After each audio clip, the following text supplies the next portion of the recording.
My name is Craig Beers. I'm the product manager for Saga Online. So Saga Online is based on the famous Chinese literature novel Journey to the West. It's one of the most popular novels in their history. It's almost akin to Harry Potter here, where it's ingrained in the culture. So Saga Online acts as a prequel to that storyline. You do some quests, you're tasked with becoming a emissary to that Journey to the West, and you end up meeting a bunch of famous characters from the storyline. So one of the most defining features of Saga Online is that every class has a pet. And the pet, you start with one at level 1, it gets experience, it levels up with you, and you're able to go out and capture almost every single monster in the game as a new pet. So it's almost got this Pokemon-like aspect where you're trying to collect them all, and they all have different attributes and stat ranges. So you always want to find the perfect pet that matches your class. And another defining feature is there's also a transformation system. So when you kill a monster, it has a chance to drop a transformation card. And when you pick up the card and use it, you're able to transform into that monster and maybe gain some stat increases. But the most important aspect of that is that you gain that monster's type. There's 9 different monster types in the game. And so there's like this paper, rock, scissors system between them where one type will be stronger against another but weaker against others.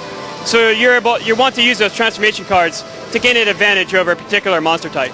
Yeah, so game's art style, it's like a cute anime art style. We wanted to go with this style because it distinguishes it from a lot of our other games, but also to appeal to a wider demographic.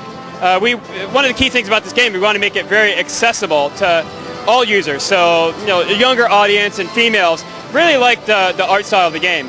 But we didn't also want to just exclude more experienced MMO players. So there's a lot of features that are appealing to those players as well, like deep core mechanics, like you can meld these pets together to increase their stats. There's a lot of in-game raids and dungeons and things like that. So there's something in this game for everybody.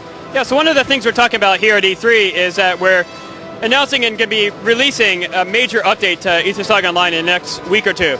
What this does is it raises the level cap from 90 to 105. It addresses changes some of the beginning questline chain. We're able to, since we're a subsidiary of our publisher, we have direct access to our developers and we're able to provide them feedback.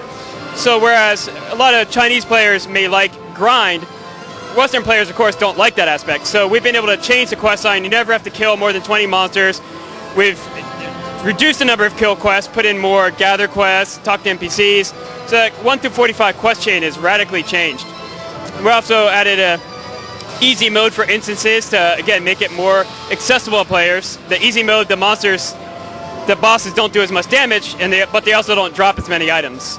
We added some world bosses to the game, some new elite monsters, changed the upgrading of the weapon system to make it more successful. So a lot of different changes in this next update patch. So someone new to the game is immediately going to see this. Really, it's a fantasy world, but yet there's a lot of things that are just strange. You ride on clouds. There's helicopters that look like a fish. You can ride on a motorcycle that looks like a Ghost Rider motorcycle. So one of the first things you notice is that anything goes in this world. It's just really fun to be in there, to walk around, explore, and very fun to play. So Saga Online is free to play. It's free to download, free to play, all the way from 1 to 90. So it's supported by a microtransaction model. So the cash shop is filled with customization options, new outfits, or mounts, or convenience items, things that will teleport you to a city instantly. One of our key things here at A Perfect World is that we don't sell weapons, armor, things like that that's going to make your character drastically overpowered than somebody else. That is correct, yeah. A couple of our players who first hit 90, the level cap, a couple weeks after it launched, didn't even pay a single dime.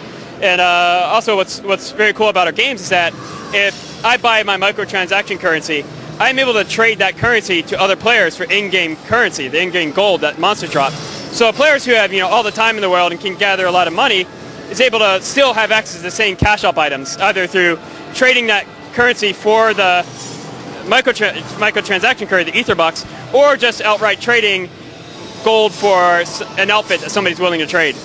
So we have a flexible plan for anybody. Anybody has access to our cash shop items.